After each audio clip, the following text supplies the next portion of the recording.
Inside these test tubes and beakers could be a big step forward in the fight against the coronavirus. Dr. Gregory Glenn is the head of research and development for pharma tech lab Novavax. He and his team have spent weeks developing a vaccine. Vaccines have traditionally had an 8 to 10 year time frame for development. Clearly that's not a scenario that's acceptable here, so we're going to try to compress this timeline if at all possible. Researchers around the world are sharing information with one another, picking and plugging away at data scientists think will help fast-track a vaccine. Dr. Glenn says he's close to a potential solution, spike protein or adjuvant that'll be used to block the virus from attaching to a host. I think a vaccine is going to have a very high level of immune responses to block that, because it's going to be extremely hard to interrupt that binding.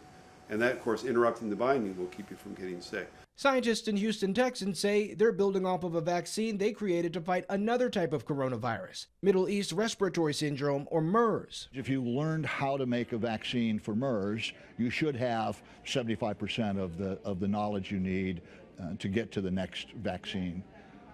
That's how we were able to do it that quickly. Dr. Glenn says the path to a treatment is complicated, but he's cautiously optimistic. What does this look like 6 months from now, a year from now, in terms of not only the development of a vaccine, but just how severe this could get? Well, from a vaccine development, I think we'll have evidence in humans that it could work. Dr. Glenn hopes to start testing in people by the end of spring. Skylar Henry, CBS News, Gaithersburg, Maryland.